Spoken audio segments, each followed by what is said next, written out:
Herkese merhabalar. Lezzetli Tezgah YouTube kanalıma hoş geldiniz. 14 Şubat Sevgililer Günü yaklaşırken acaba ben ne hediye alsam ya da ne yapsam diye düşünenlere çok güzel bir kurabiye önerim var arkadaşlar. Bu videomda sizlere harika Sevgililer Günü kurabiyeleri hazırlayacağım. Az malzeme ile kısa sürede herkesin hazırlayabileceği bu güzel kalpli kurabiyelerimizin yapımına hemen geçelim. Yoğurma kabıma oda sıcaklığında yumuşamış 100 gram tereyağını aldım. Margarin de kullanabilirsiniz. Yarım çay bardağı üzerine sıvı yağ ekledim. 1 çay bardağı pudra şekeri ekliyorum ve karıştırıyorum. Çırpma teli yerine spatula kullanırsanız daha iyi olur arkadaşlar. Çünkü çırpma telinin aralarına hamur giriyor. 1 paket vanilya ekliyoruz içerisine ve karıştırıyoruz.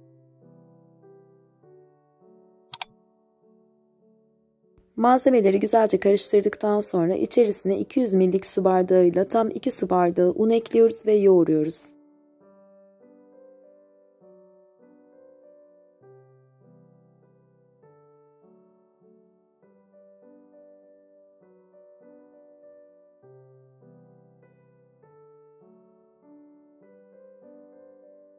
Hamuru güzelce yoğurduktan sonra renklendireceğim kısmı yani hamurun 1/3'ünü başka bir kaseye aldım. Kırmızı rengi verebilmek için ben jel renklendirici kullandım. Marketlerde kolaylıkla bulabilirsiniz. Ama elinizde toz gıda boyası varsa onu da kullanabilirsiniz. Hiç ulaşamıyorsanız kırmızı renklendirici veya toz gıda boyasına bu hamurun içine 1 tatlı kaşığı kakao ekleyip de içerisindeki kalbi kakaolu yapabilirsiniz arkadaşlar. Şöyle renklendiriciden damlattım göz kararıyla. Biraz yoğuracağım arkadaşlar. Rengine bakacağım. Eğer istediğim kırmızı rengi elde edemezsem biraz daha ekleyeceğim.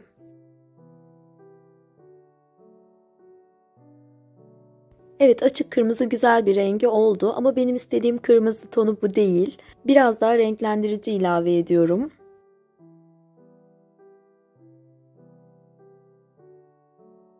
Evet, ikinci denememde istediğim tonu yakalayabildim arkadaşlar. Şöyle güzel kırmızı bir renk elde ettim.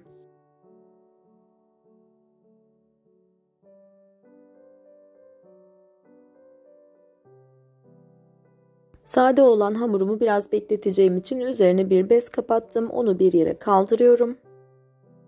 Tezgahın üzerine bir streç film serdim. Üzerine kırmızı hamurumu koydum. İçerisinde şimdi sucuk yapar gibi hem uzatıp hem yuvarlayacağım hamurumu.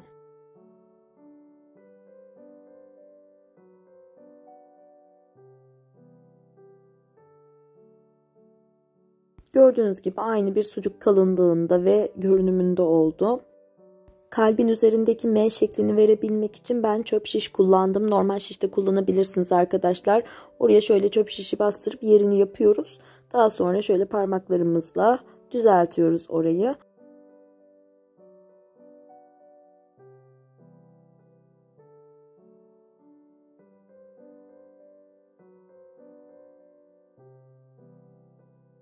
M şeklini verdiğimiz kısmın tam arkasını çeviriyoruz. Oraya da üçgen şekli veriyoruz elimizle bastırarak arkadaşlar. Bu da kalbin uç kısmını oluşturacak. İnanın yapımı anlatmasından daha kolay. Çünkü anlatırken ben zorlanıyorum. Zaten her detayını çekmeye çalıştım. Bakın elimizle düzeltiyoruz.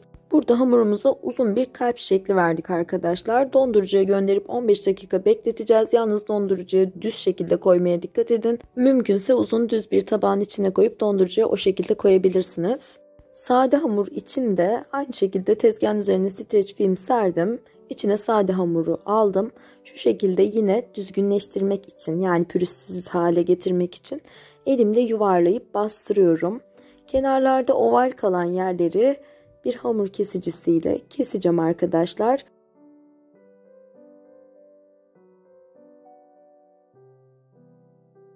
Streç filmin arasında elimizle bastıra bastıra bu şekilde dikdörtgen bir şekli olana kadar açıyoruz hamurumuzu.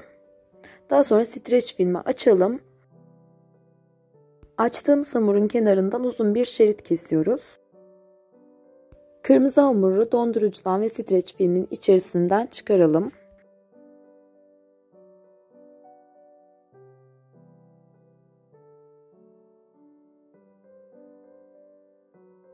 Kalp şeklini verdiğimiz hamurun boşluk kısmına sade hamurumuzu dolduruyoruz. Elimizle de şöyle bastırıyoruz ki güzelce içine yerleşsin, şeklini alsın.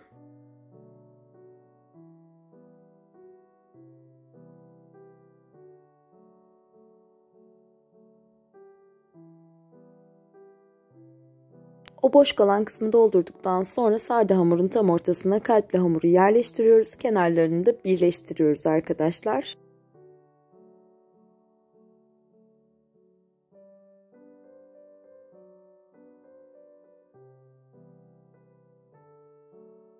İki hamurun birleştiği yere kadar olan fazla kısmı kesiyoruz.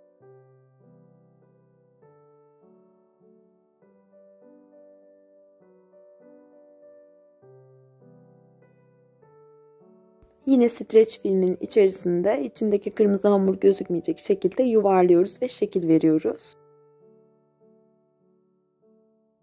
Hamurumuza güzel pürüzsüz bir şekil verdikten sonra yine düz bir tabağa alarak dondurucuya kaldırıyoruz. 15 dakika dondurucuda bekletiyoruz.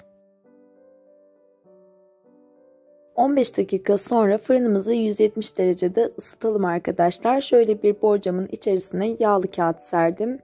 Hamur kesicisiyle veya bir bıçakla 2'şer santim kestiğimiz kurabiyeleri tepsiye diziyoruz.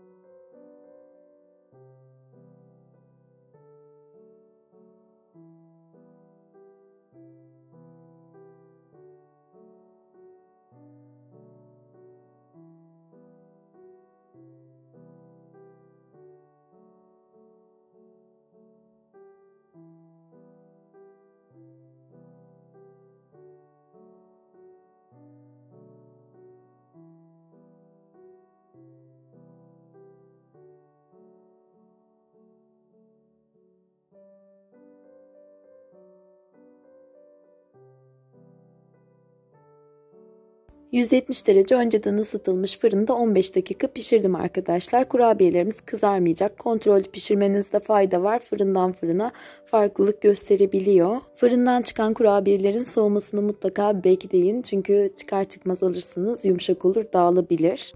Görüntüsü kadar lezzeti de çok güzel bu kurabiyelerin. Aşkla yapılan bir hediyeden daha güzeli yok bence. Şöyle size içinde göstermek istiyorum. Umarım beğenmişsinizdir. Beğendiyseniz beğen butonuna tıklamayı, kanalıma hala abone değilseniz abone olmayı lütfen unutmayın. Bu sevgililer gününde çok mutlu olmanızı diliyorum. Sevgiyle kalın, hoşça kalın.